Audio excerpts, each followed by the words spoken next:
Welcome to Cultural Connections Lab. I'm your host, Dr. Kelly Forbes. We are here to talk with educational professionals around the world to impact and influence the education system as we focus on cultural connections and the education of multilingual, diverse students. We're excited to have you join us today, and we sincerely hope that you enjoy the show.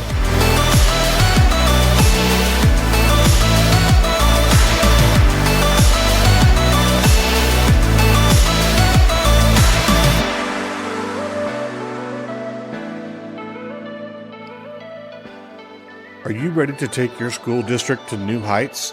Introducing EduSkills, the leading software as a service platform for Title III and multilingual support in education.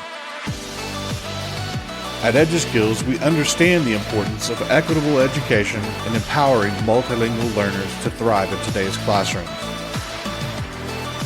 Our cutting-edge technology provides school districts across the nation with the tools they need to enhance language acquisition, foster inclusivity, and improve academic outcomes. With seamless implementation and comprehensive support, EduSkills ensures a smooth transition for your district, empowering educators to provide targeted instruction and personalized support. So why wait? Unlock the potential of your school district today with EduSkills. Visit our website at eduskillsllc.com or call us now at 405-879-9898 to schedule a demo. EduSkills, transforming education one student at a time.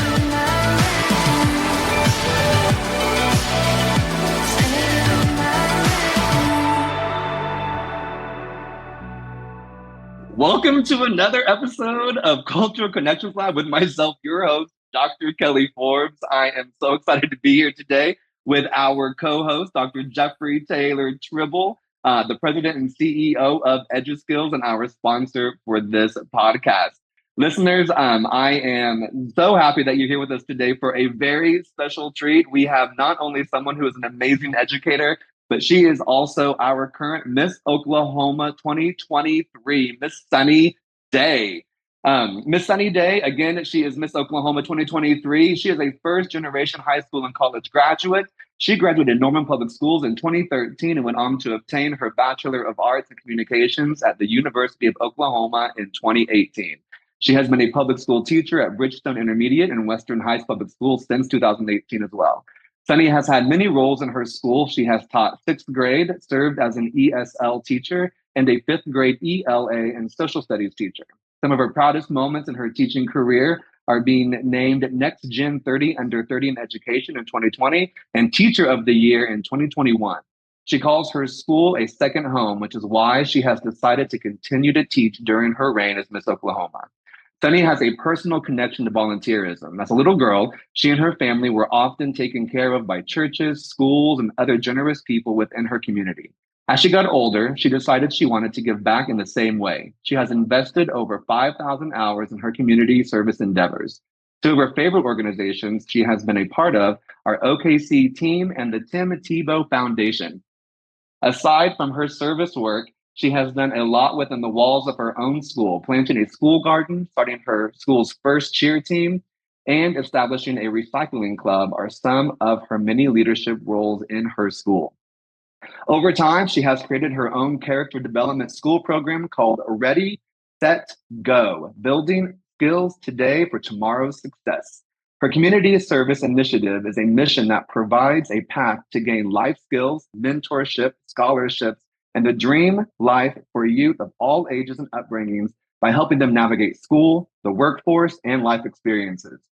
Through her interactive three-pillared approach, the SET is support, encourage, and teach. So Ready, Set, Go empowers youth to embrace our mission to provide our youth with the skills to be their most successful, confident, and empowered selves, no matter their life circumstances. Sunny began her unique journey in the Miss Oklahoma organization in 2020. She held her local title for 2 years and went on to compete at Miss Oklahoma 2021, where she placed 4th runner-up. She was also awarded multiple community service awards, interview awards, and overall rookie. After the 2021 competition, Sunny's journey in the Miss Oklahoma organization came to an end due to aging out until Miss America announced their age increase in 2023. Sunny earned the title of Miss Norman and went on to compete at Miss Oklahoma 2023. She walked away as Miss Oklahoma 2023, and she won over $70,000 from the Miss Oklahoma organization and is now debt free and on her way to obtain her master's in education. Sunny has big plans to travel the state as Miss Oklahoma and make Oklahoma her classroom by going into schools across the state and implementing her school program. As a big sister and educator, she is looking forward to educating and empowering today's youth. Aside from connecting with students, she is eager to speak with legislators about education reform, bring in new sponsors and partnerships to the Miss Oklahoma organization, and build an empowerment workshop program for the future women of this organization. Sunny is also the daughter of Jamie Day and Samuel Day, the big sister to Callie Day, Marin Day, Harley Day, and Jordan Day, and a proud dog mom to her boxer, Ari. And you can also follow Sunny on social media. We will have this in the description as well for the podcast. It is at Miss America OK and at Sunny M Day. Again, that's at Sunny, SUNNY MDAY. So without further ado, I am so excited to welcome not only Miss Oklahoma 2023, but more importantly to me, an amazing friend, a mentor, and an awesome colleague and peer in education. Welcome, Sunny Day. How are you doing today? Hello. I am great. Thank you so much for having me. I'm so excited. I know that you said you were fangirling, but I'm a fangirl of yours. So I was excited to get to sit down and talk with you today. Well, it truly is such an honor to get to have you here. I know that we were working on certain dates and times, and I know that your schedule is incredibly busy. So it is a humbling opportunity for us to get to have you and your wisdom here, and as well as your platform. And I'm just really excited to get to discuss your journey, education, and things that we've learned from our students through this process, and kind of that role that culture plays in who we are, what that cultural journey has been like. Culture being, not just geographical locations, but also those are our beliefs, our traditions, our experiences, culture within culture, but then connecting that to not only what we do in education, but also to your current platform and how you've really leveraged that platform to help support public education in the state of Oklahoma specifically, but also beyond. And so I'm just really excited to sit back and to learn and to listen from you. But my first question, just to start us off and get going, and we can just kind of go from there. I want to hear about your journey, your path, who you are. But before we dig into all of that, what is something that has been really exciting that you have learned from our students that has helped you as an educator and also as Miss Oklahoma? I feel like starting with the students is kind of fun. I love the position that I'm in right now. I think it's super special getting to carry both roles as Miss Oklahoma and Miss Day. I love because I get to go out and I get to be it feels like a local celebrity in a sense when I go to all of these schools.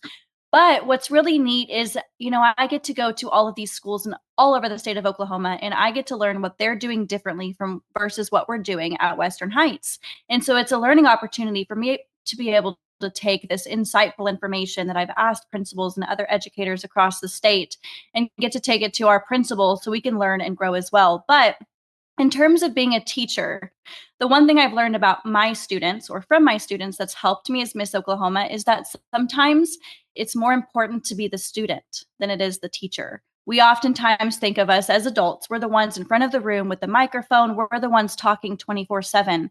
But because I'm in this unique position as an emergent bilingual teacher, there's so much that I have yet to learn.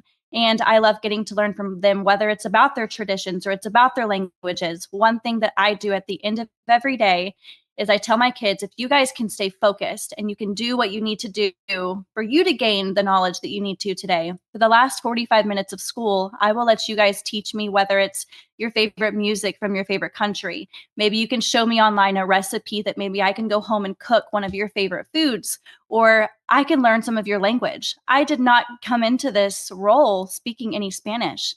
And now it's gotten a little bit better, and it's inspired me to want to use my Miss Oklahoma scholarships to start Spanish classes this summer so I can better serve my students next year.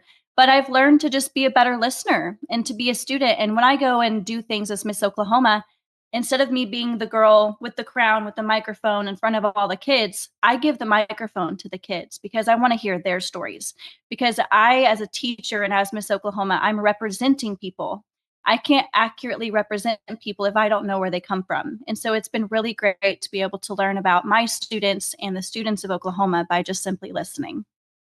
I know that a lot of what we do in education and what you were mentioning right now is really centered around the idea and the understanding of servant leadership. How are we best of service to those to whom we are serving? And I think that you bring up an incredible point of stopping and listening. And I know that I've mentioned this in previous episodes before that the students were the best professors that I've ever had. And I didn't always realize that in the moment, but now that I look back, I really don't take that for granted. And I sit and I really do make sure that there's time to stop and to listen, because I think that we can learn so much from our students that just empowers us even to be better educators overall. So I really appreciate you bringing that to the forefront. With that, though, I know that there are, personal stories and experiences that kind of prepare us to get to where we are today. And I know that Dr. Tribble is one of the best co-hosts, and so I'm so glad to have him on. But he's really good about digging deep into where was the beginning of all this. So I want to pass this off to you, Dr. Tribble, just because it is exciting. I know not everything about our amazing Miss Oklahoma, but I've been fortunate to work with you, Sunny, and to hear some of your stories. But I want to kind of pass this off to you, Dr. Tribble, for asking some questions about, how do we get to where we are today? Sure. Yeah. No, it's a pleasure to be with you guys. I'm honored to learn from you guys today. It is always a learning experience for sure, being on the podcast. And before we go too far backwards, I just kind of in reference to what you've already mentioned, I'm curious, what does the population mix look like in your classroom? Approximately how many students? What are some of the countries represented? And then maybe if you could give a specific example or two of some of the things that you have learned from your students in the classroom. I have also worked as a teacher of emergent bilingual students and learned so much from them. And I'm just curious, kind of some specific stories that you might be willing to share about some of the things you've learned that might be inspirational. Absolutely. So at my school, Bridgestone, we are the intermediate 5th and 6th grade center of Western Heights. There are about 500 students, and 141 of them are mine and qualify for my emergent bilingual services. So they are in all different levels and all different tiers. And this year I have 9 newcomers. They come from Mexico, Guatemala, and Honduras. And what I've learned about them specifically is that a few of them have actually never set foot in a classroom before. And that was something that I never realized, that some countries, kids simply just don't have the privilege and the honor to go to school. And I didn't know this right off of the bat. This is something that I picked up on really quick. I have a new kid. He's been here for about 6 or 7 months, and he was really all over the place. In the beginning, when he was in my classroom, he did not know how to sit down at a desk. He was throwing pencils, and I was like, this kid is not acting out. I don't think that maybe he knows what he's doing. And so I did a little bit of research, and I realized that he's never been to school before. So I have this 6th grader who I'm not only teaching the alphabet, so he's far behind his other peers, but he doesn't even know how to sit in a desk. And I thought it was such a cool and unique opportunity. It was really hard for me to grasp that this kid has never had the honor to sit in a classroom and to learn before.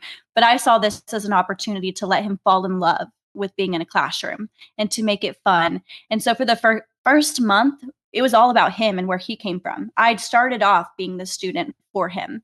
And we use these incredible translating devices he is kind of like an AirPod. He has one in his ear, I have one in the other, and we're going back and forth and it's translating. And I'm learning so much about him. And what I learned is that he was very scared, but he was very excited to learn. And I've taught, Kelly read my bio. I did 6th grade ELA. I've done 5th grade social studies. But this position that I've been in this year, I've never had students with such small behavioral problems and students that were so eager to learn.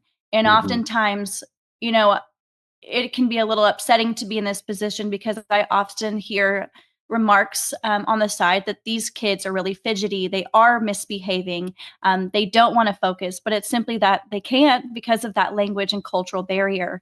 And so I wish that every teacher had the opportunity to work with them one-on-one like I do, because I've never had kids that are just so excited and so willing to learn.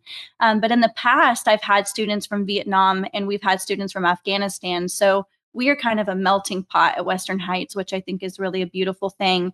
But I think the one thing that most people do need to realize is that from a lot of these countries is some kids don't go to school at all. And so we have the opportunity to let them adapt to this country, this culture, this language, but to also let them fall in love with learning, because sometimes our sixth graders, they take it for granted. And I can speak from experience. I wish that I would have known that maybe one of my classmates when I was sitting in a sixth grade classroom had never been to school before, because I maybe didn't think that it was as special as it was. And so I wish that little Sunny knew what I knew now, because I would have appreciated my school much more as well.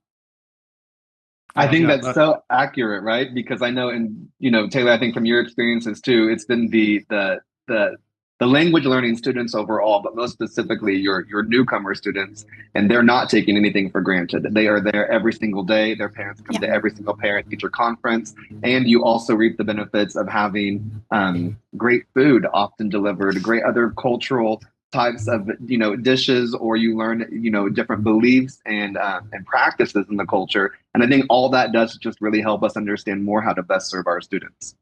Yeah, that's a great example of kind of a way we can learn from our students who oftentimes are viewed as having deficits. In the emergent bilingual field, we talk a lot about the looking at the assets instead of the deficits or disadvantages that our students are coming with. So in regard to that specific example that you gave with the student that's never been in the classroom, I'm thinking about the assets that he has come with. Like, what are some of the assets that he has that you're like, man, I just wish my other students had this? And just thinking about somebody that most teachers would think, man, poor student, but I'm sure he comes with so many things that you wish other students had because of his experience. So are there specific examples that you have that you can share that kind of are an example of the assets that the students is coming with?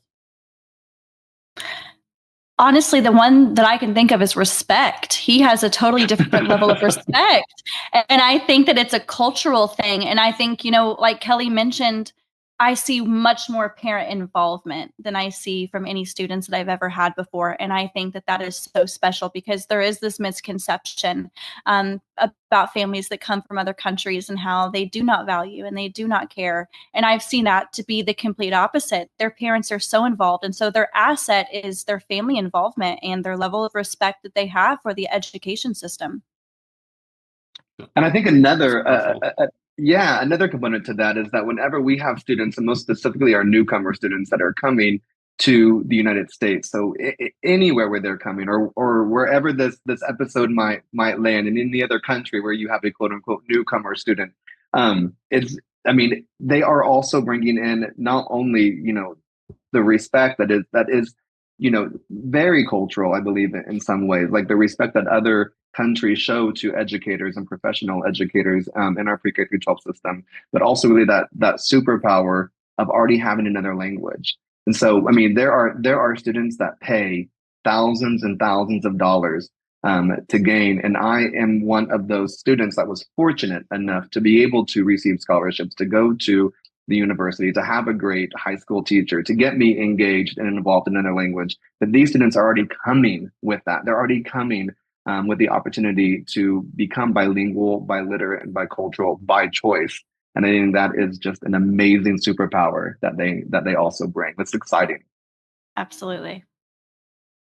Now, whenever I first got into education, and our listeners know this, and I think that you probably know this too, I didn't want to get into education. I was going to be a dancing bilingual veterinarian. There was nothing in the educational horizon for me. People would often ask me, what do you want to do? Do you want to be an educator, having Spanish as your major? And I said, absolutely not. No, gracias. And then I found myself in the situation of becoming an educator and would never take it back for anything in the entire world. So I was curious, what what was your calling to get an education? Like, who is Sunny Day from the beginning Yeah. to get to where she is now, to decide that, like, I have all, because you have a rich past of experiences that have helped form and shape who you are today. I'm just curious to hear as much as you're willing and wanting to share, and about how that developed into becoming the professional educator that you are today. Yeah, well, much like you, being a teacher was not the dream. It was not something that I ever imagined. It actually wasn't until 3 days after graduating from college with a degree in something different that I decided to be a teacher. But I'll kind of start from the beginning. So education truly has always been, I would call it home for me. So I grew up in a very adverse childhood situation. My mom was a single mom. My dad was addicted to substances and very quickly ended up living life on the streets. For 18 years of my life, that's what I remember, is my dad either living literally in Tent City or in a car and struggling with substance abuse. And because of that, I grew up very fast. Became kind of an adult at 10 years old, helping my mom raise my brothers and sisters, but also taking care of my dad. I was one of the only ones that did not give up on him. I remember when I was first able to get my driver's license after school, I would go find him. I never knew where he was, but I always had a feeling location wise, and I would go find my dad and I would bring him money and I would bring him food. And for the longest time, I got called an enabler. And growing up now, maybe I'll accept that. But at the same time, I think what it was love. Because my dad he was unfortunately a product of his environment. Both of my grandparents about 2 years ago both passed away 6 months apart from an overdose. And that's whenever I finally had that conversation with my dad. But I knew for some reason at a young age that my dad almost didn't have a choice. But what I did realize is that I did. I at least had a mom who was taking the right path and who could show me that there was a better life, a better outcome for us. And I had a mother that chose us. And I thought that was super special. So the one thing that I knew growing up is that I was in this position to make a difference in my family as the big sister of 5. And so I said, I don't know everything. I don't understand substance abuse. I don't understand homelessness. But what I do understand is that neither of my parents are very successful and they're very much struggling, and they both lack an education. Neither of them made it past the 10th grade. So I said, I'm going to see that as the common denominator. So my number one goal in life as like a 11-year-old girl was to just graduate from high school. I didn't think beyond that. I didn't think about college. I just said, I'm going to graduate high school. I'm going to get a degree. And so I worked really hard. I joined cheerleading. I joined student council, which, as you can imagine, a girl living in poverty and living in Section 8 was really tough. But like he mentioned in my bio, churches and teachers paid for every belief that I had when I was a kid. They paid for my school supplies. They paid for my cheer uniforms. They made sure that I was able to accomplish the things I wanted. And so in 2013, I became the first person in my family to graduate. And I was so excited. And then I was like, congratulations. That's such a cool okay, story. now Where did you Thank graduate? you. And it was a huge honor. Norman High School. And I still live in Norman today. Go Tigers. Yep. Yes, exactly.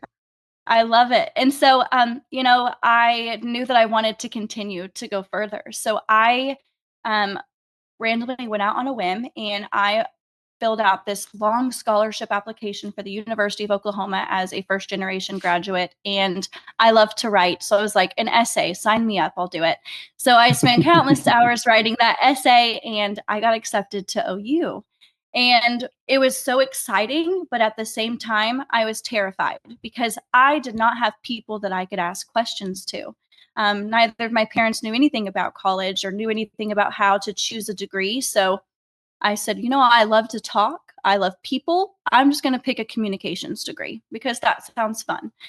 And any job you do, you're going to need to talk to people. So I chose communications, which a lot of people told me was, the fallback degree, but I use it every day now. So how about that? And so I got my degree from OU in 2018. And at the time, I had just done my very first pageant. I competed at Miss OU because I saw a sign for scholarship. So all of a sudden, I became very interested in fashion. And I was like, you know what? I'm going to go work at New York Fashion Week. So right after graduating OU, I went to New York City and I worked at New York Fashion Week. And listen, guys, I did not love it. I immediately was like, Mom, Really? New York is not for me. It's too busy. And like growing up in Oklahoma, I was like, I just miss my Oklahoma people. They're nice. They'll talk to you. You know, New York, everyone's on the go. They're too busy for anyone. I was like, these people are not nice. So I came home. And at the same time, the teacher walkout was happening. And my teachers have always been very important to me. I have a former 8th grade teacher, Miss Wapapaw. She was my English teacher, and her husband, Mr. Harris, was my 6th grade art teacher. And I saw that they were at the Capitol. So I said, you know what? I'm going to go for them. So I went to the Capitol. I took my little siblings, and it was in that moment that I ran into Miss Wapapaw, and she said, have you ever thought about being a teacher? And I was like, absolutely not. This is a terrifying idea. I was like, and to bring it up here today at the Capitol. Exactly. I was like, I have helped raise 4 kids. They scare me. No. And she was like, I think you'd be really good at it. Have you thought about doing your emergency certification? Immediately went home and got on top of it. And then I researched where I wanted to work because I love the city of Norman, but as a student, I felt like an outcast. It is a very, it's a college town. It's a very privileged town. And growing up in poverty, I remember how I felt when other students could see me getting off the bus at my Section 8 apartments. And I said, I want to work with kids who feel the way that I did. And I did a lot of research and found Western Heights and saw that a lot of their kids have gone through similar situations as me. Our adversity may be different, but I at least know I can stand in front of that classroom and say, hey, if I did it, you can do it too. And so I have found my forever home, and it was just meant to be. And I am forever grateful for all the teachers that poured into me to get me to where I am today. But most importantly, that teacher that told me to take a leap of faith, because now I'm in love with my job. Not a lot of people can say that. And you are so wonderful at it as well. And I know I've been there. I've been in your classroom. I've walked the halls of that school with you, both as an employee there myself, working with you, but also fortunate to be able to do some consulting work. It's just really, really been fantastic. But you also, so a lot of us have these Venn diagram kind of like stories where we don't necessarily have the exact same experience as our students, but you have so many overlapping stories and scenarios and situations of not feeling maybe that sense of belonging and being quote unquote othered. And so you are really coming into this profession as an advocate and as an ally, and you were seeking where you wanted to go teach. Our students do not always get to pick where they go to school, but we get to choose where we go and serve. And you have chosen that so intentionally and so on purpose. What is the part of that Venn diagram that you have really seen that connects your past to their current present? And how do you bridge that together as you learn more about your students through that cultural lens? I think for me, the biggest thing I find in common with my students is being a first generation, at least a high school grad. A lot of our students, especially ones that do come from other country, maybe their parents do not have a degree, and maybe their parents either aren't over here with them at all, or they came over here too late in the game to get a high school diploma. And so a lot of them do feel lost, and like they don't have a person at home, much like I did, that they could ask questions to on how to navigate school and how to be successful. There are so many of our students that don't even know about the Oklahoma Promise Scholarship that is offered to kids who live in poverty or a single parent household. And so even though they don't do that until the 8th or 9th grade, I tell my parents every single parent teacher conference about that, because I want them to know that financial means are not always the number one thing that gets you to college, and that this kid just needs to work hard. And as their advocate and as their teacher, I'm going to do everything I can to make sure they have the grades to qualify for that scholarship. And so it's nice to just be able to tell them my story about being a first generation high school and college graduate, but also being vulnerable and saying, like, it was really intimidating. Like, whether you do not feel like you fit in at school because your parents didn't go to school, simply because of where you come from, maybe the neighborhood that you live in, or you have a parent that's incarcerated. I get it. I know what it feels like to feel alone, even if you're the one self-isolating, because oftentimes I made myself alone more than I actually needed to be. And a lot of our kids do that simply because they're ashamed. And so I think by telling my students that, I'm Miss Oklahoma, I have this level of status or success that some people think, but what you may not realize is that I was a little girl just like you who didn't believe in myself and who was embarrassed of the circumstance I grew up in. And it's okay. But at the same time, don't let that hinder you. And here's why you shouldn't be ashamed. And so I think just getting to be a human, oftentimes one of the things you hear becoming a teacher is you're not their friend, you're their teacher. I think that is the biggest lie in the education system because you have to be their friend. Teacher to student, it's a relationship and it has to be mutual. And the number one thing you need is trust. And so I always work on developing a friendship or a relationship with my students and their families before anything, because I want them to know that I'm just a person and I don't see myself above them in any way. I'm just simply there to help them and to guide them. That's really powerful that you have that background and can really connect with students in that way. As I'm sure you are very aware, many teachers do not have that background that you have. They might have a more privileged background, even if it's just middle class, but they still have a passion for kids. They might not fully understand how to connect. So wondering if do you have 1, 2, 3 recommendations for teachers that may not have the same background that you do that would help them better support their students that do have a background similar to yours? What can they do to help build a connection and support them better, even without having that background? Yeah.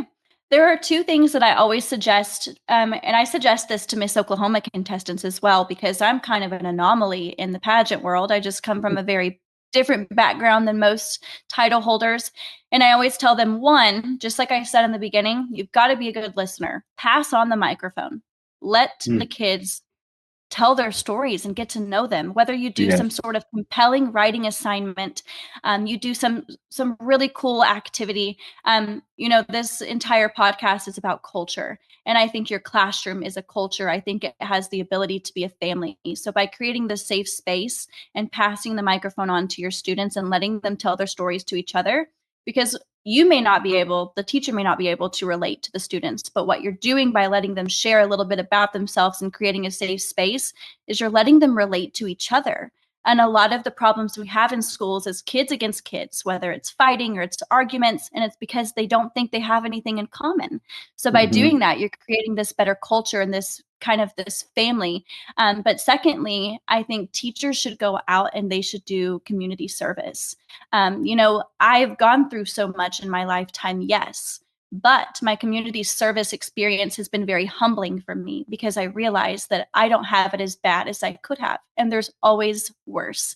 I have this experience with homelessness in my family, but I've done a lot of work with the Homeless Alliance and I've done a lot of work with City Rescue Mission. And I've learned more about homelessness than just from my dad's side of the story. And it's been really interesting. So I think that if these teachers went out and did some sort of service at food banks or homeless shelters or even adoption centers, and they would be able to learn more about the kids and the communities that sit in their classrooms every day. I know that we definitely have culture as the through line on this podcast, and just as a friendly reminder to all of our listeners, culture really does transcend just geographical location. There are cultures within cultures that we have, but then to what you're speaking to specifically, there is a culture within poverty as well, and so I think that you really are able to leverage your personal and professional experiences, because many of our multilingual students, sometimes because they have come through a system and they have been encountering a lot of obstacles along the way, that sometimes our families can often find themselves on the brink of poverty, or they're currently in poverty and may or may not be on a path toward, unfortunately, a homeless or an unhoused situation.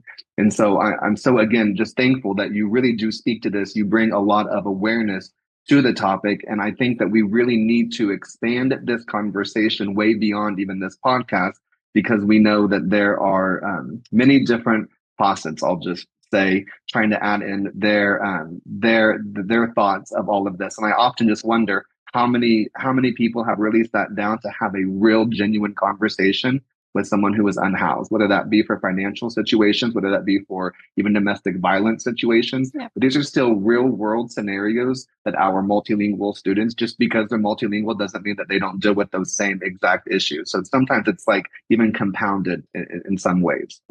Any thoughts or anything about that? No, I think that's completely accurate. A lot of times people only see these students just as someone who speaks another language or just as someone who comes from another country, not accepting the fact that they're also now constituents of America.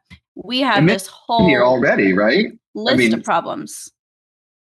Yeah, and many of our students, they have their own adversity that they're bringing mm-hmm. over, and then they're adopting. They're almost in a worse situation and have more levels of adversity because of that. And we will be right back. Are you ready to take your K through 12 multilingual programs to new heights? Look no further than the experts at Kelly B's Consulting. We're not just consultants, we're partners in education with a passion for empowering students and enriching your classrooms. At Kelly B's Consulting, we understand the unique cultural and linguistic needs of your diverse student population. Our team of experienced educators will work alongside you, tailoring strategies that transform your multilingual programs. Don't miss out on this opportunity. Visit www.kellybsconsultingllc.com today to learn more and schedule your consultation. Kelly B's Consulting, shaping the future of K through 12 multilingual education across the nation. Your success is our commitment. Contact us now and let's start building a brighter tomorrow together. And now, back to the show. I've got a side note, question, comment, way that I think, if I remember your introduction correctly, that a way that you can connect multiple cultures. That sounds like you're doing. It sounds like you have a school garden. Is that correct? Yes. Mm-hmm. Yeah. So that's a side hobby of mine. I've done a lot of gardening. Actually, worked on a lot of farms all through Central America, and I've done some research on school gardens. One other common thing that you and I have, actually, my last teaching job was at Bridgestone. And I taught EL there, like I think that was like 2010, something like that. And I always remember looking in the back area, thinking that would be perfect for a school garden. So I'm just curious to know a little bit about your school garden, and if you found that has helped connect cultures, and kind of how long you've had that going. Just tell us a little bit more about the school garden. Yeah. So we started it 1 year ago. And I will say it was the most special thing because it was their idea. I gave them a list of things. I said, I want to do some sort of community service project. And I want you guys the word of the day was legacy. I want you guys to leave behind a legacy of Bridgestone for the future students to come, and for you to have something to look back on. And I listed a bunch of things. We could do a time capsule, all these things. And then they said, well, you really like butterflies. Could we do something with butterflies? And I was like, okay, so I guess my legacy is a butterfly. And I said, what about a garden? And I got to tell them the story about how whenever I was young and we were living in poverty, that we started to grow our own vegetables because it was much more affordable. So not only did I get to teach them a skill, something that they could take home and they could do with their own families. Like now, a few of them have told me that they now grow their own onions, and they're not my students anymore. They're well past that, but it's something that they've carried with them. But it was so exciting because it was a full week project. We started off doing research about their different plants. I let them each have their own little flower. Some of them got to do the fence and all of that. And so they did research and they got to work in groups. They did not get to pick their groups. And so I intentionally put them with kids because it wasn't just my homeroom. It was my homeroom and Mr. Cheeks. So we combined our classes and we put them in groups with kids that they would normally never willingly put themselves in groups with. But they got to bond over this super fun project. They were getting down, they were getting their hands dirty, they were shoveling, they were picking up weeds, they were doing all the things, so doing all the dirty and the hard work of putting a garden together. But they enjoyed it because at the end, they got to see how beautiful it was, and that was their collective work that they did. And so I got to show them so many different life skills, which is really important to me, is life skills and things that they can carry with them, is I got to show them the importance of teamwork. and how in a professional setting, you may not always work with people that you agree with or work with people who are just like you. But if you have this collective goal to make something work and to make something beautiful, and you use your different skill sets and you do different things to make that work happen, then you can work together. And so it was really cool to get to show them that no matter where you come from, you're going to work with people who are different from you. But if you work together with your skills, you can make something beautiful happen. And then, of course, they get to take the gardening skills home and hopefully carry that with them for the rest of their life. So it was more so like a teamwork and working together type of project, but it turned out really beautiful. And a lot of the kids during the summer, their parents would text me pictures and they said, so-and-so wanted to go get ice cream and to go see the flowers today. And so even after school was done, they were still making trips to the school to see their work pay off, which was neat. That's so cool. Yeah. Well, if you continue to do that, then want resources, things like that, would love to sponsor and help that school garden and community garden grow. One of the coolest examples I've seen of school garden was in New Orleans, because I for a while back, I visited a bunch of different school gardens. And they had actually an employee that was just focused on the garden. It was a very large garden, but then they would integrate it into their social studies class to teach other cultures. They would cook food. They would even take the kids to a farmer's market and teach them about business, how to sell the vegetables, and teach them about money and money management. It was like the coolest, all-encompassing That's awesome. School garden. And then they even invite parents in and teach them about serving, putting tablecloths on. I mean, it was like, I mean, they connected the garden to so many things. And so that's wonderful. Yeah. So if you guys continue that at Bridgestone, let me know. Love to collaborate. Awesome. Definitely will. What an awesome opportunity, and a little full circle moment that I had forgotten to even mention to you, Sunny. That so Dr. Tribble had worked in Western Heights and was in the same role in the same school as you. So I'm glad that you guys got to make that connection as well. That's awesome. You didn't know, Taylor, right? That you were helping, set up the stage for Miss Oklahoma. Exactly. Fabulous educator. Now, as thank you. Thank you for your help. Yeah, I did so much. As wonderful and as fabulous as things are, I also know that the reality is that we do encounter obstacles along the way. And I really do want to just do a big shout out to Western Heights for really having a very mitigated focus, which I think we're all growing and trying to get better in any district where we work across the nation and beyond, but has had a really strong focus on supporting their multilingual, multicultural students. So big shout out to Western Heights for that. And then specifically to Bridgestone, Dr. Brandt, who's the principal there, is very supportive and is very engaged in this as well. And I just know that you have just been such a huge ally and an advocate. But as you were discussing kind of the setup and how you've created this collective goal with the garden, it made me consider the question, what have been the obstacles, and in what ways have you helped create, and through the conversation, a collective goal in how to best serve our multilingual and multicultural learners in Bridgestone, for example? What's been like a real life obstacle conversation that collectively, as a collective goal, that you've worked through as a faculty to be able to help better serve, like I said, our multilingual, multicultural students, and then maybe something that our listeners can take away and also implement themselves in their own setting? Yeah. So I would say that there are two. And the first thing is just really getting teachers to buy in to allowing students to truly be themselves. When I first started teaching, before I was even in this position, I would often hear maybe more like veteran teachers who have been in the position for a long time, that they do not let students speak their native language in class. And this year, I've loved being in this position and being able to be an advocate for these students, because I get to tell them, no, we are going to let them speak their native language. And here's why: because these kids, whether you think so or not, are going to be so much more successful.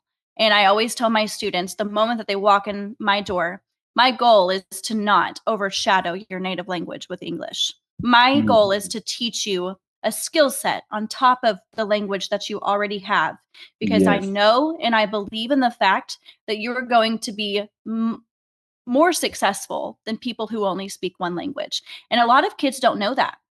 A lot of kids see them having a different language as a barrier and as a setback. And so I love getting to pull up different job descriptions, and I love getting to show them different salaries based off of being bilingual in any different career profession.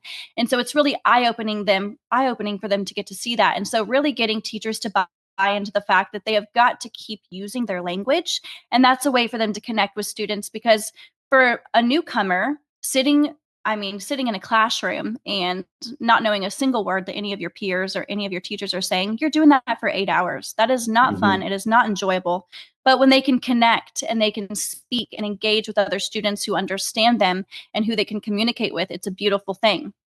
The second thing that I've done that I think really opens eyes to these teachers really wanting to and being willing to make those accommodations for those students, because they are so important, is I do a student-led professional development. And so I will have one of my students who is well-versed in Spanish sit in a classroom with all of the teachers, give them work that is in complete Spanish, and do the entire lesson and directions in Spanish. That is so and the awesome. teachers just sit there and they're like, the same look that the students get is what I get from the teachers. And then I'm like, okay, guys, you have about 25 minutes to complete this assignment. And some of them literally walk out. Some of them just sit there. A lot of them will start to ask questions. And then I'm like, oh, you can't ask questions in your native language. You can't do that. We don't speak English in this classroom. And so I kind of, the roles are reversed. And it's really cool for a student to be able to have that power and to almost be like, this is me trying to make you empathetic to me, because this is what I go through in your classroom. But it's very eye-opening for those teachers to be like, if I had to do this for 30 minutes and it was hard, I can't imagine what it's like for this to be an 8-hour thing 5 days a week. And so I think that that's really cool as a way to get your students involved to do a student-led professional development in a complete different language, because more than anything, teachers can be given a document all day long about why those accommodations are important, but until they're in that position, that level of empathy is not there. And now it is. So I think that that's one of the most profound things that people can do for their emergent bilingual students. I absolutely Such a great idea.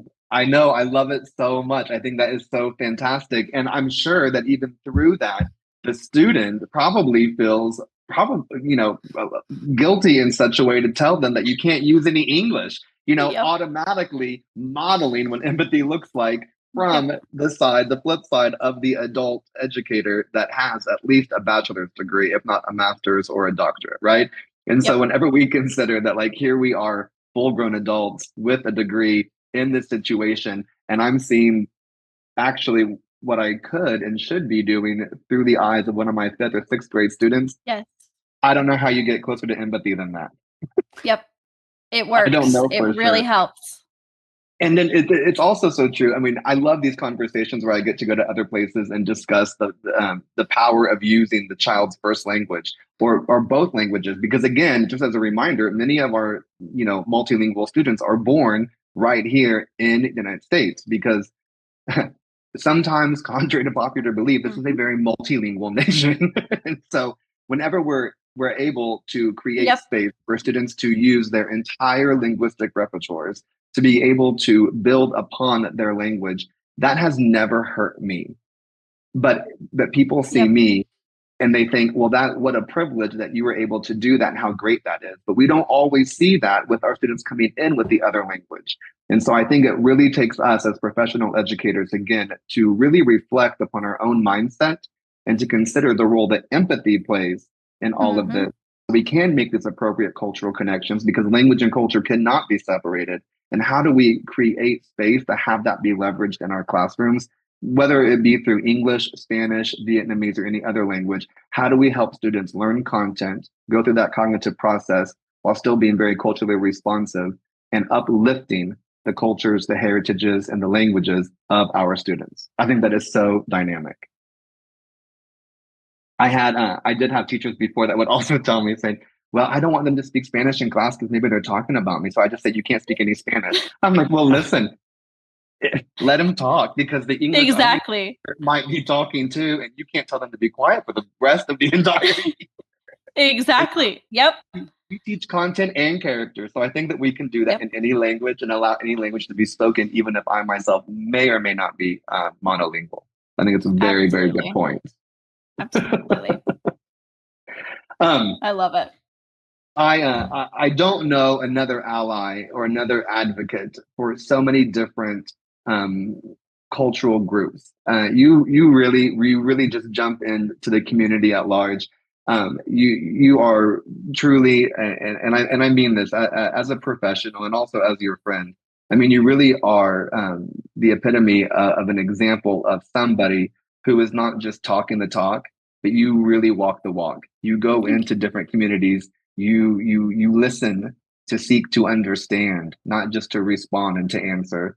I know that you've helped myself consider different things about me and how I play my role as a human in this world. And I don't think that we always know the impact that another person might make in our lives because we don't call them up and say, hey, I was a better person today because of you 2 months ago, whenever you said such and such, right? And so I want to take this moment to just stop and just to have gratitude and say thank you for doing that for me. And I really do appreciate that. And you really create a space where you can do that for so many other people.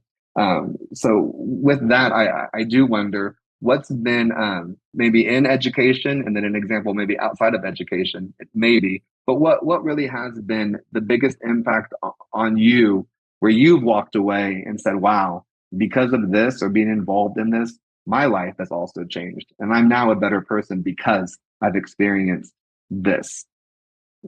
Is there a moment like that in education? When I hear that question, I think of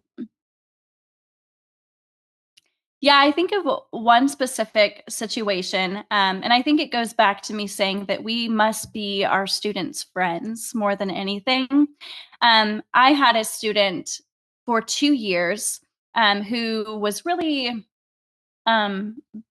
just acting completely different. I saw a huge attitude change more than anything. And so I was like, if I don't say something, this is going to continue. And I just want to ask what's going on with this sweet student. And so I sat him down and I just said, I want you to know that I see you. And so because I see you so well and I'm constantly looking and checking on you, even when you don't think I am, I've seen a huge shift in behavior. Is there something going on?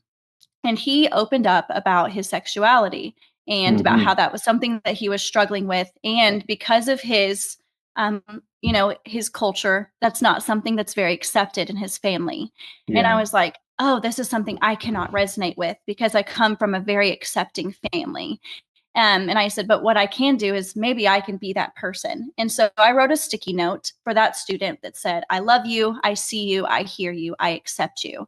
Signed it Miss Day, folded it up, and I said, here you go. And I thought, like most students, would just throw away the little notes that I give them. And so, 6 months goes by and this dad shows up to parent-teacher conferences. And I've been trying to work on this student, like maybe you would feel better if you maybe told your dad, but I'm not going to press you to do that because that's not my place. This is done on your time. And this dad is sitting in this conferences with me and this student, and he says, is there something that you want to tell me to his student? And his student says no. And I just look at him and I'm like, okay, he's not ready. That's totally fine. After conferences, this dad comes up to me and he says, hey, I know what it is that my son needs to tell me, and it's because of the sticky note that you gave him.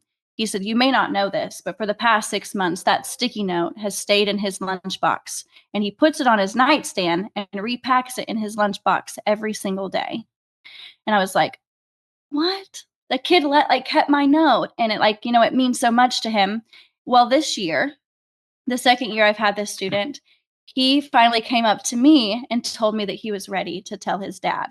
And I was like, oh, wow, what a beautiful thing. Okay. I said, when and how do you want to do it? You want to do it at home? Like, how can I help you? And he said, no, I would like to do it here. Can you be there? I was like, wow, okay, sure. So we called his dad, and of course his dad already knew, but the beautiful moment, whatever he told his dad, that was so special. And, he told me that he grew the courage to do that simply because I saw him and I accepted him, and I didn't press him to share that part about him in any timely manner. And so I think what teachers don't realize is oftentimes those kids that are acting out are the ones that need us the most. And I think that, I can relate to that a lot. A lot of people look at me and they're like, she was probably a goody two shoes in school. I will tell you right now, I was that kid who was constantly either sleeping in class or arguing with teachers or getting in fights at school. And it's because I needed someone to give me attention, and I needed someone to see me. I needed someone to hear me, and I needed someone to love me. And that's what I did for that student. And I have showed up for that student every single one of their honor choir things. And so I think if teachers realize that we can be more than just a teacher from our contract hours, to support them as who they are, not as just as students, but as human beings outside of school, that we could change their life, because that's a demographic of students who are usually battling mental health. And that's a very high suicide rate. And I would hope that by starting up that conversation and by accepting and loving that student, that I could have prevented that kid from going through something very dark, a very dark time, and that he now sees himself as someone who is accepted, loved, and beautiful. And I created that safe space and that home as well. And so I think more than anything, get to know who your students are outside of just the kid with the pencil in the desk in the back of your classroom, and be there for them, because we may be one of the only adults in their lives that do accept and see them. And we get to see them for much more than their parents do. And so I think that also goes to show the importance of building connections with their parents and their families as well, to where their parents can trust you with their child also. You touch on so many good points. Whenever I asked that question, and I had known this story, but I didn't know you were going to say that story, and so it automatically was like, I want to say, like, I'm not crying, you're crying. But brought tears to my eyes. It just it means a lot, and it's fun to have Miss Oklahoma on here, and then formerly being Mr. Gay Oklahoma, and so it's fun to have both of us on here doing this. But yeah, that I wasn't the language learner per se, but I understand the aspects of what that's like to be participating or part of another even culture, a culture within a culture in the classroom, and no one knowing about it and no one caring to discuss it, or not having necessarily that adult to always go to in school. And so just the fact that you do have great relationships with your students. I hear the same thing often about being a friend, being versus friendly, etc. And I think you take that however you're going to take that. But I think the main takeaway is that we need to have real authentic relationships with our students and getting to know them in such a way that that we can constantly show that friendly behavior toward them, because we need to create a place of inclusion and acceptance for our students. Absolutely. So I just thank you so much for that. Yeah, no, very inspirational story. I'm curious, Kelly alluded to, it's not all sunshine and rainbows, everything doesn't go perfectly every Even day. Though we love sunshine and rainbows. Yeah, exactly. But I'm just curious from a practical standpoint, like when everybody faces challenges, right, and adversity and some dark times. What gives you your fire personally? Like how do you face those dark times? Do you have any, like, from a practical standpoint, strategies, whether they're religious or just, I don't know, meditation, prayer, or anything that you do on a daily basis that just helps you be a better person and support people in the way that you do? Yeah, so I actually have a photo back here. I'll show you, of my siblings, and specifically my little brother, his graduation photo. And for me, when I was younger going through adversity, I don't think if I wouldn't have had little eyes looking up to me, that I wouldn't have been willing to break the barriers that my family had and to really break down those walls and to be the first to graduate. But I knew that I had little brothers and sisters, and I said, if I'm not going to be the change, who is? Because they're so young, they need they need a beacon of hope. They need someone to do it for them and to lead the path and to ignite the way. And so my students are the same thing for me. So when I actually found out that I could compete again in Miss Oklahoma, my journey is unique. In 2021, I actually aged out. I was 25, so I hit the cutoff. So I made 4th runner-up, and I was like, man, my journey's over. This, like, my dreams were crushed. You know, I had that door closed on me, and then I found out in February I could compete again. And I said, okay, well, I have one more chance at this dream, and you don't get a lot of second opportunities. Once a door is closed, it's usually closed, and this opened back up for me. So what am I going to do different this time? And I really involved my students in my preparation. I remember asking them last year in February, if I were to become Miss Oklahoma, what kind of person would you want me to be? And they literally said, I would want you to be goofy like you are in the classroom. Don't be so serious and don't think that you're better than other people. And that was so telling to me, because at first, these kids who barely know what Miss Oklahoma is told me, do not gain a sense of entitlement. And I was like, okay, that's so important. Well, then I've heard kind of a little unspoken rule that if you win Miss Oklahoma, you do not work throughout your year of service. That's just traditional. The past 90 years, Miss Oklahoma quits her job, quits school, and dedicates her year to Miss Oklahoma. So I signed a leave of absence 2 weeks before Miss Oklahoma to kind of put it out in the universe. I'm a big on manifesting. I put it out into the universe. I'm going to win Miss Oklahoma. So I'm telling my principal right now, I'm not going to work next year. Well, the night that I won Miss Oklahoma, instead of going back to my hotel suite and crying about winning Miss Oklahoma, I cried because I realized that my life was just about to be devoid of teaching. And the next day, you sit down with your board of directors for an entire 12 hours and you discuss your year of service and what your plans are. And the very first thing I said is, can we please call my principal and my superintendent and figure out how I can do both? Because I can tell you right now that I would not be in this room and not be wearing this or this if it weren't for my students. They literally told me what to do leading up to this moment, to be myself, to be authentic, to be sunny day. And now I'm going to spend a year without them? That doesn't sound fun to me. So my directors were very hesitant, but I really told them, you know, like, I'm 28 years old. I'm the oldest Miss Oklahoma you've ever had. I've worked since I was 14. I can do this. I can do it. And so I am so grateful that my superintendent and my principal were able to let me work this year and to have such a flexible schedule like I do have. And I'm grateful that my directors understood why my job is so important. And the one thing that has really inspired me this year is whenever I'm going to do all the work as Miss Oklahoma, and I get to come back in my room and tell my students what I've done, because I think that I get to inspire them a little bit to chase after their dreams, but also it's very humbling to me. I'm not able, like, it keeps me kind of a sense of normalcy in my life. So there's no opportunity to become entitled, because I'm going and speaking to students as Miss Oklahoma, and I come straight back to mine and share those experiences and share those stories. So kind of leading to what you said, I would say manifesting is a really big thing. But in order to pursue anything, I think you have to be 100% authentic. I've done pageants for 11 years, and I can tell you right now that I am guilty of, for 9 of those years, going on that stage and going in that interview room and pretending to be someone that I'm not. This was the first year in an interview room that I completely just let all walls down, and I shared the story of my childhood. And this was the year that I won. I even tripped on stage, you guys. I tripped on stage this year in my evening gown, but guess who won evening gown? I did. And I asked the judges, I said, why did you give me that award?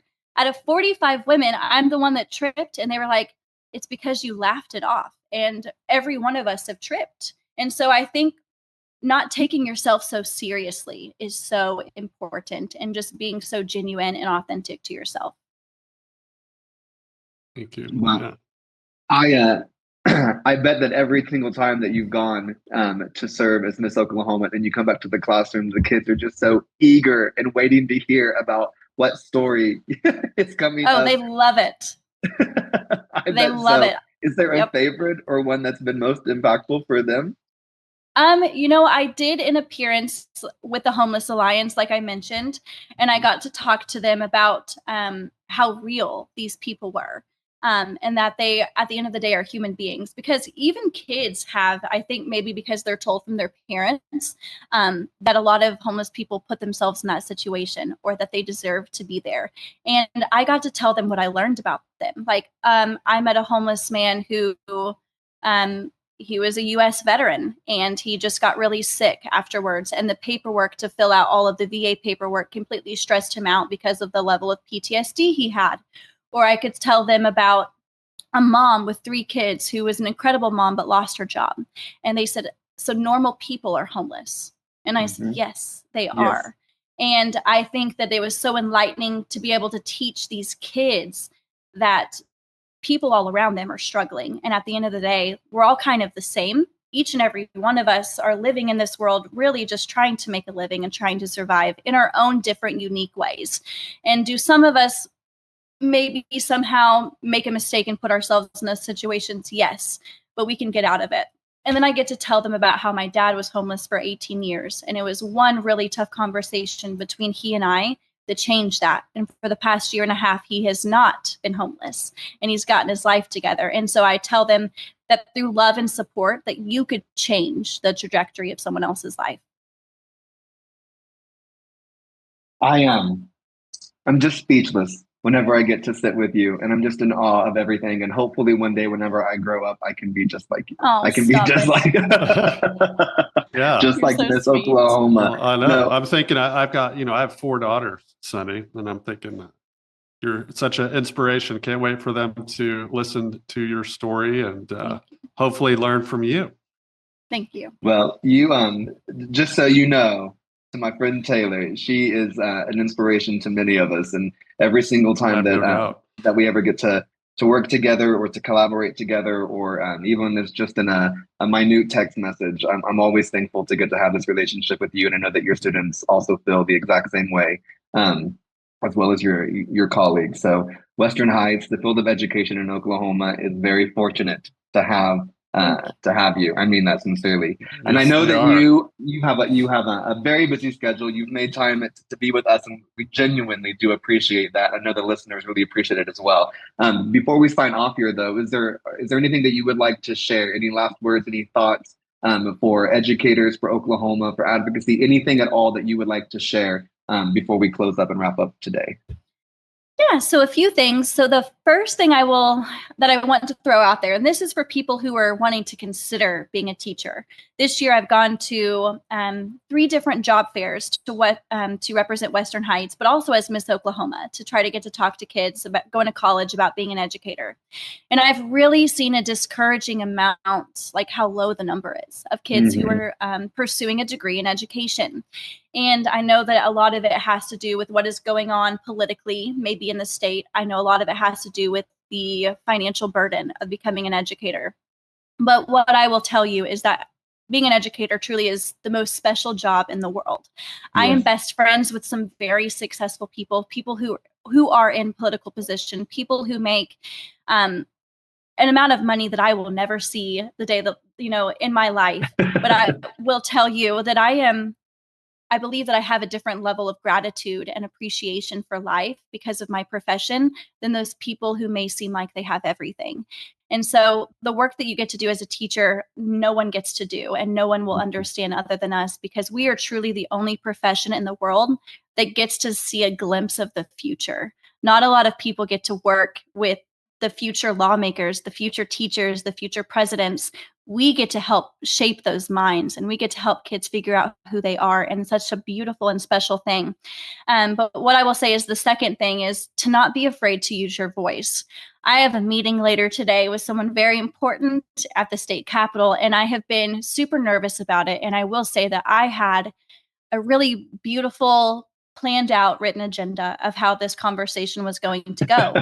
And there have been a few different bills that have come to the forefront the past week and a half, and I've realized it completely changed the route of the conversation today. But I'm going to go into the meeting today and to be a listener. And I know I've said that a few times, but you don't have to always be afraid to meet with people who think differently than you. Because one of the most beautiful things that we can do is try to understand and try to get to know the other side more before we tell our own story. So I'm going to go into today's conversation with listening ears and a compassionate and an open mind and open heart, because I think if we start a hard conversation off that way, then maybe people may be more willing to listen to us. And I know that with in terms of policies and advocacy, that it can be a very frustrating position to be in. But if you lead with your heart, then I think that we're more willing to make a profound difference. And so I do encourage people to use their voices, especially if you are a teacher, because there is no one who can speak for your students, and there is no one who can speak for you and your colleagues better than yourself, because you live it and you know what happens in that classroom. And I do encourage future teachers to consider going into politics, because I think that we need more representation. So I will leave it on that. Lead, learn, and teach with your heart first. Yes. And that is exactly what you do every day. Well, America, I hope you are listening, and I believe in putting things out good in the universe as well. Hopefully, we will see you in some political realm. That would not be a horrible idea. I think it'd be an actual fantastic idea where you can continue to be a teacher to many of us and help lead that charge, lead that change, and again, to be of service and doing what's best for our communities and for those around us, and most specifically our students, and most specifically our most vulnerable students. So I just want to say thank you again. Thank you so much, Dr. Tribble, for being our co-host and with us today. A big shout out to for the opportunity. Yes, and also big shout out Sonny, to thank you for everything that you do. Really, thank you for your service. And a big shout out to our producer, Mike Overholt. Thank you so much for being the one who does all the editing. Thank you guys for having me. Yes, and I'm just, again, so delighted that we got to be here with you today. So from myself to you as a friend, just thank you with all my heart. And as the one who is able to get to be here and have a masterclass with so many people, thank you on behalf of all the listeners for everything that you shared today. You are the real deal and a game changer, and I support you so much. Thank you. All right, but with that, everyone have a great day, and we'll see you next time in Cultural Connections Lab. Adios. Thank you for joining us today. Don't forget to like, follow, and subscribe. Adios. Two of her favorite organizations she has been a part of are OKC Teem and the Tim Tebow Foundation. How do you pronounce that? Tim Tebow? Tebow? Tebow. Tebow. Tim Tebow. I probably need to go ahead and restart this. Come on, Mr. He's not an athlete. No, what's funny is that as I was reading, Mike, I'm gonna start over. As I was reading this though, I had a note to ask you that, and then I was like, I know that my Spanish is gonna mispronounce this, like Tebow, Tebow, Tebow. But you know who Tim Tebow is, right? I do, but I just wasn't. Yeah, actually, but I wasn't reading the name. Let me go ahead and start that over so it sounds better. All right, my apologies. There's anything else I need to look at? I read through this already this morning. When I think it's better just to keep it in there. Let me go ahead. Mike, take 2. Here we go. Oh my God, Tebow. I'm gonna say it, Taylor. If I say it wrong, yeah. You say Tim, I say Tebow. You say Tim, I say Tebow. Tim, Tebow. Tim.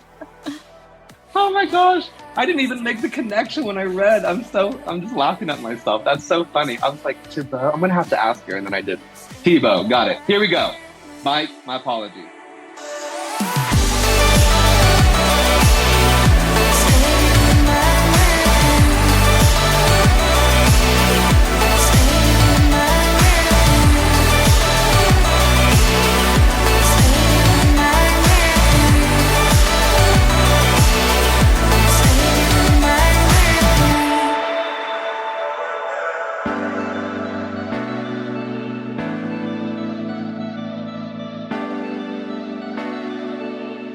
Say